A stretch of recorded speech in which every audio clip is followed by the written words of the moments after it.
नौकरी, मजबूरी या शौक, सीधी सादी सी रोली की शादी सिड से तय होती है। शादी के बाद तुम नौकरी करना चाहोगी? नहीं नहीं, बिल्कुल नहीं। वैसे मैं ये नहीं कहती कि नौकरी करना ठीक नहीं है, लेकिन पर्सनली मैं ये सोचती हूँ कि मैं गृहिणी बनूंगी। हाँ हाँ, क्यों नहीं। गृहिणी बनना भी आसान नहीं है।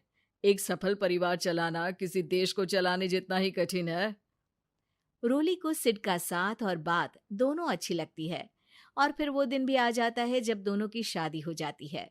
शादी के बाद ये क्या, सारा दिन किचन कपड़े और चार दीवारों के आगे पीछे घूमती रहती है। जा बाहर निकल कर देख, कितनी स्मार्ट लगती हैं वो औरतें जो नौकरी करती है। हाँ, अच्छी तो लगती है सासू माँ, लेकिन मैं नौकरी नहीं कर सकती। मेरा मन घर के कामों में ही लगता है। अरे मेरी बेटी तो कमाती है, अपने को फिट भी रखती है और सास को भी खूब शॉपिंग करवाती है। अच्छी बात है ना सासू माँ। मैं तो जो है उसी में संतोष मान लेती हूँ। बरकत होनी होगी तो इसी में भी हो जाएगी। ये बोलकर रोली चली जाती है। एक दिन सास की सहेली घर आती है, जहाँ रोली उन्हें चाय के साथ कई तरह के पकवान बनाकर खिलाती है। अरे वाह, तेरी बहू तो बहुत गुणी है। कितना सब बनाकर ले आई। मेरी वाली तो ऑफिस से आकर 2 रोटी ही सेक दे तो समझो एहसान कर दिया। अरे ऐसा ना बोल। तेरे घर में 2 कार, 4 मंजिला मकान, और तेरे लिए जो वो अपने पैसे से साड़ी लाती है वो भी तो कितनी कीमती होती है। अरे मेरी वाली तो बस सारा दिन इन्हीं 2 कमरों को ताजमहल बनाने में लगी रहती है। सहेली चली जाती है। कुछ समय बाद रोली को एक सुंदर सी बेटी होती है। अरे क्या सारा दिन उस बच्चे में लगी रहती है। माँ, मुझे ना 1 मिनट भी छोड़ने का मन नहीं करता। देखिए ना, कितनी प्यारी है। मैं ना इस हर पल को एंजॉय करना चाहती हूँ। अरे हाँ हाँ, हमने भी बच्चे पाले हैं, हम भी जानते हैं कि कितने प्यारे होते हैं, और अपने बच्चे को बढ़ता हुआ देखना कितना अच्छा लगता है।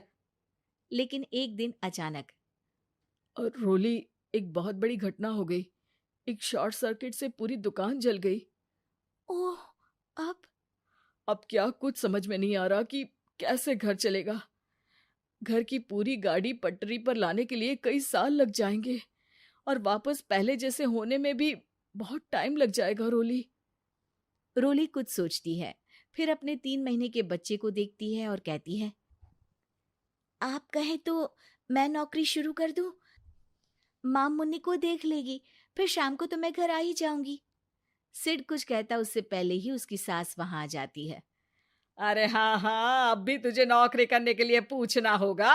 अरे घर पर इतनी बड़ी विपदा आ गई है, तू है कि बच्चे का मुंह देख रही है। अरे क्या मुझ पर भरोसा नहीं है? अरे नहीं नहीं माँ जी, ऐसा क्यों बोल रही हैं आप? फिर क्या था, सिड से पूछकर 3 महीने की बच्ची को रोली सास के पास छोड़कर चली जाती है।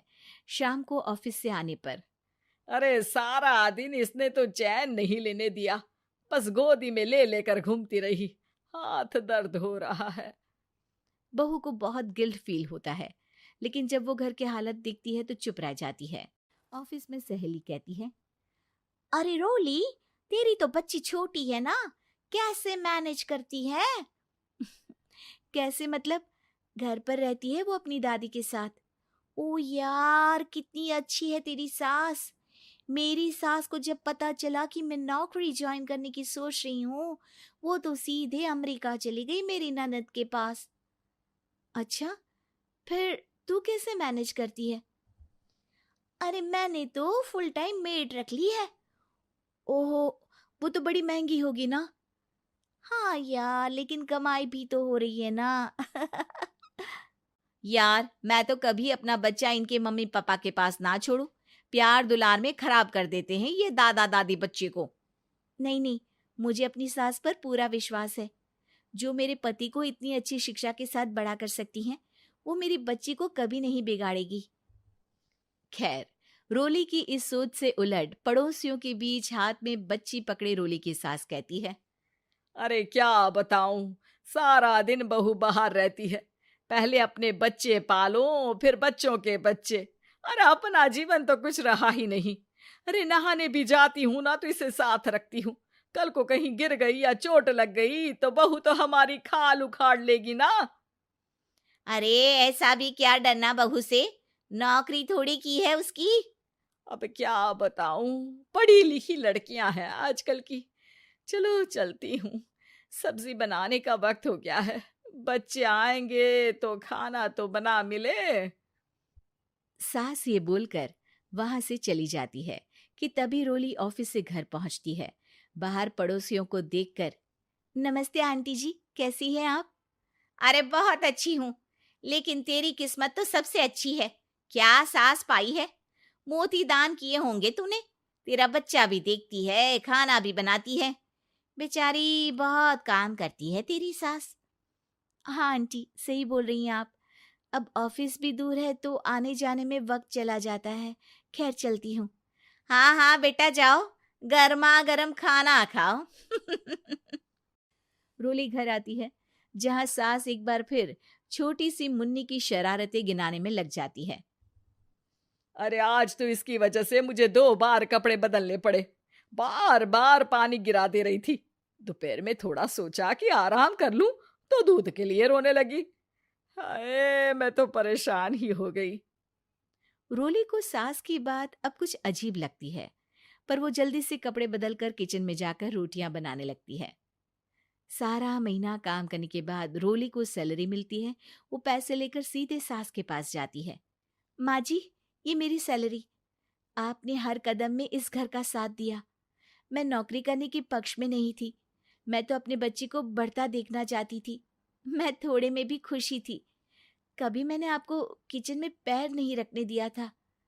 घर की मुसीबत नहीं आती तो मैं कभी इन जिम्मेदारियों को आप पर पड़ने नहीं देती।